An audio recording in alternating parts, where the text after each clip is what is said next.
Jadi Wassily Leontief ini menghadirkan teori analisis input-output. Nah, yang dimaksud dengan teori analisis input-output ini merupakan suatu model matematis yang dibuat untuk melihat bagaimana perekonomian saling mengalami keterkaitan dalam sektor-sektornya, baik dari sisi input maupun outputnya. Dari adanya analisis input-output ini dapat melihat bagaimana perubahan dalam satu sektor ekonomi mempengaruhi sektor yang lainnya.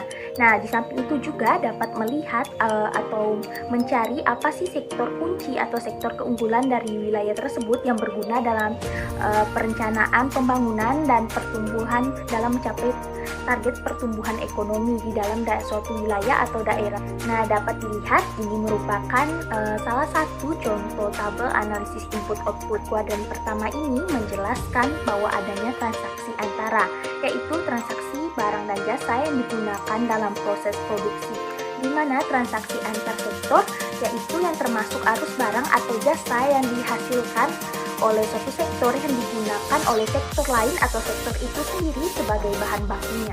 Kuadran kedua ini menunjukkan adanya penjualan terhadap barang atau jasa yang dihasilkan oleh sektor-sektor perekonomian untuk memenuhi permintaan akhirnya. Kuadran dua ini terdiri atas permintaan akhir, yaitu penjualan barang dan jasa yang dibeli oleh masyarakat umum untuk dikonsumsi maupun untuk diinvestasi. Sedangkan pada kuadran ketiga ini menunjukkan adanya pembelian input yang dihasilkan di luar sistem produksi oleh sektor-sektor dalam kuadran antara. Ini berisikan input primer, yaitu semua daya dan dana yang digunakan untuk menghasilkan suatu produk tetapi di luar kategori input antara, yaitu seperti tenaga kerja, modal, keahlian, dan lain sebagainya. Dan keempat ini menunjukkan adanya transaksi langsung antara kuadran input primer dengan permintaan akhir tanpa melalui kuadran antara. Ini menggambarkan balas jasa yang diterima oleh input primer yang didistribusikan ke dalam permintaan akhir. Contoh dari penerapan teori analisis input-output karya Wassily Leontief ini yaitu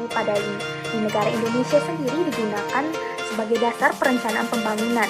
Nah, di Indonesia sendiri pada tahun 1971 merupakan pertama kalinya dikeluarkan tabel analisis input-output. Nah, di mana sampai saat ini dikeluarkan dalam jangka 5 tahun sekali.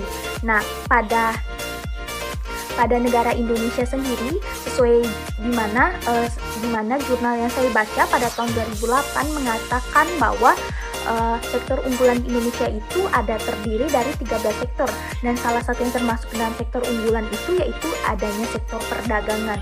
Nah, kenapa sektor perdagangan ini termasuk? Karena dapat dilihat dari nilai indeks keterkaitan ke belakang dan keterkaitan ke depan menunjukkan angka lebih dari 1.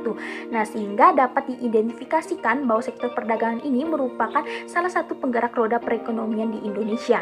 Nah, dengan adanya diketahui bahwa yang termasuk dalam sektor unggulan apa saja dan sektor tidak unggulan itu apa saja, maka pemerintah dapat mengambil kebijakan atau langkah, yaitu memperbaiki sektor yang belum termasuk dalam sektor unggulan. Dan di samping itu juga dengan adanya tabel analisis input-output ini dapat memperkirakan pertumbuhan ekonomi Indonesia.